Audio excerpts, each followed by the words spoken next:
As models scale toward trillions of parameters, the industry's primary bottleneck has moved from the training phase to the inference deployment phase.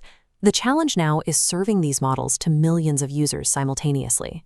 For developers, deploying these massive models creates an immediate operational paradox. Do you prioritize ease of use, or do you demand absolute peak performance? Dynamic inference engines like VLLM offer plug-and-play simplicity. Load raw PyTorch weights from Hugging Face and start serving tokens in seconds.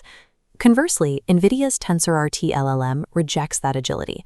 It forces a rigid compilation pipeline that takes 28 minutes before generating a single word. This delay is intentional. TensorRT-LLM sacrifices rapid prototyping to compile an engine optimized for the microscopic transistor layout of the exact GPU it is about to run on. For an infrastructure planner, this raises a question. Why tolerate nearly half an hour of downtime to spin up a model when open-source alternatives can do it instantly? Look at Perplexity AI. As their user base expanded, the cost to serve their customized language models created a crisis in escalating inference costs.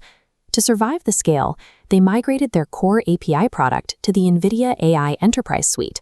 They deployed TensorRT-LLM across massive clusters of Hopper H100 GPUs, executing the intense calculations in 8-bit floating point precision, or FP8. This bar chart compares their legacy deployment against the optimized Hopper setup.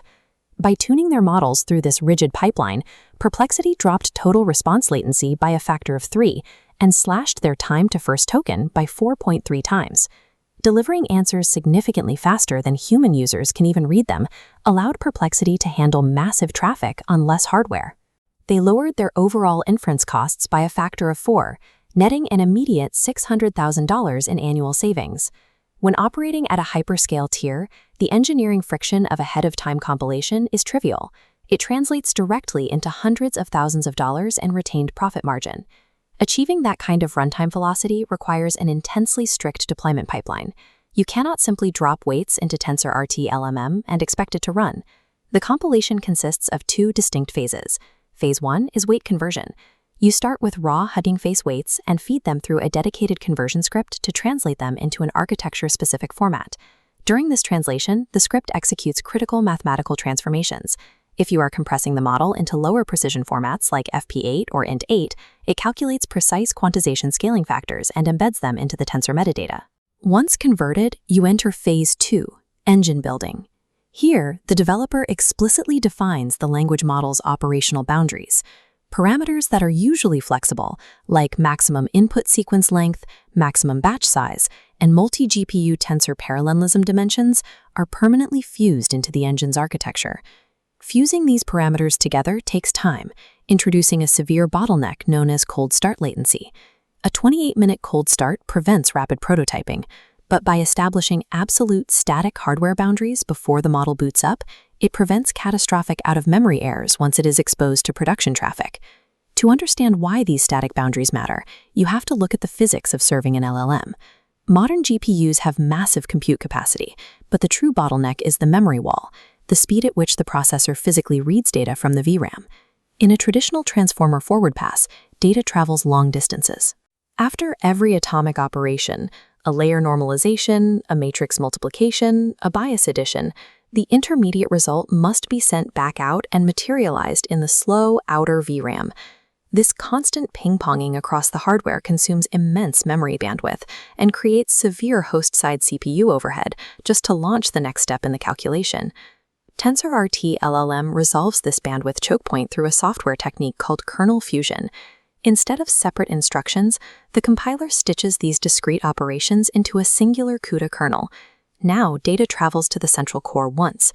It cycles rapidly through the fused operations within the ultra-fast SRAM registers, returning to the VRAM only when the sequence is finished. Overcoming the memory wall requires software written to respect the physical geographic layout of the silicon transistors. The framework pushes this efficiency further by utilizing CUDA graphs. By pre-recording the execution topology of the model ahead of time, it bypasses the host-side CPU overhead normally required to dispatch those kernels. There is a complication here. CUDA graphs demand static, unchanging input shapes. This contradicts the dynamic nature of natural language requests, where prompts vary in length. TensorRT-LLM resolves this friction with a pad-to-nearest strategy. If an incoming sequence of 13 tokens doesn't precisely fit an existing precompiled graph, the framework pads the request with 3 blank dummy tokens to match the next largest supported container size. It seems counterintuitive to force the GPU to process empty data, yet mathematically computing these tokens directly on the GPU is significantly more efficient than waiting for ungraphed instructions to arrive from the CPU. This efficiency is then applied to how the engine handles groups of requests. Traditional static batching is wasteful, forcing an entire GPU to sit idle while waiting for the single longest sequence in a batch to finish generating. TensorRT-LLM replaces this with in-flight batching. The exact millisecond a request emits its end-of-sequence token, the engine ejects it and instantly injects a new prompt into the running batch. By combining pre-recorded CUDA graphs with the relentless cycle of in-flight batching, the GPU's streaming multiprocessors are never allowed a microsecond of idle downtime. To see how these optimizations perform under stress, we have to look at empirical data. A bare metal benchmark conducted on an NVIDIA H100 GPU running a 70 billion parameter llama model reveals a distinct operational profile. At extremely low concurrency, processing just a single active request, the performance gap is minimal.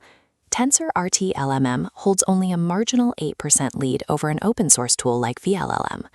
Because a single request cannot fully saturate the GPU's compute cores, all of those advanced batching mechanisms remain dormant. This line graph compares throughput under heavy enterprise load. As concurrency scales to 100 simultaneous requests, the deep C++ execution compounds. TensorRT-LLM violently diverges upward, processing 2,780 tokens per second, leaving the alternatives behind. This sheer throughput directly dictates user experience. At this extreme load, TensorRT-LLM restricts its 95th percentile time to first token latency to 1,280 milliseconds, a palpable 170 milliseconds faster than vLLM. There is a cost to this speed. TensorRT-LLM demands slightly higher idle VRAM, 74 gigabytes compared to vLLM 71, because its statically compiled engine refuses to yield its massive pre-allocated memory buffers back to the system. It is a deliberate architectural trade-off. TensorRT-LLM intentionally sacrifices idle memory capacity to guarantee absolute execution speed and latency reduction when the server is under maximum stress. Maximizing software performance ultimately comes down to infrastructure economics.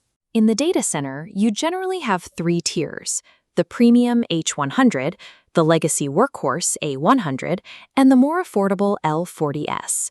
The core engineering conflict is between the older A100 and the newer L40S.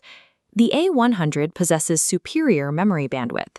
The L40S has modern tensor cores that deliver massive raw compute power, but it is limited by slower memory.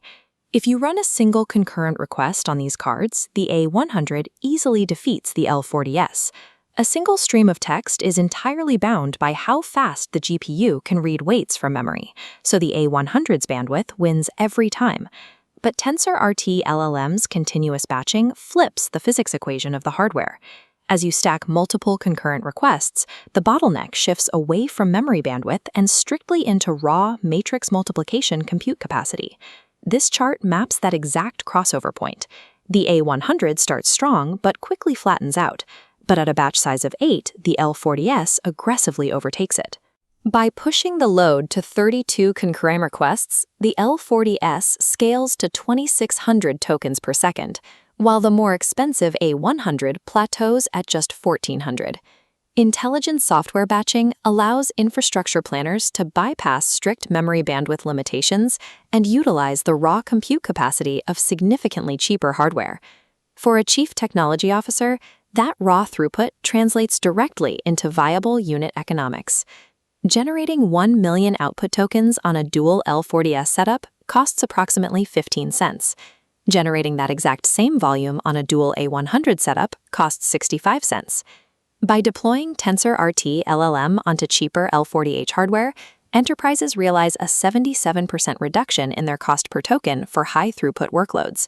And this optimization curve is accelerating.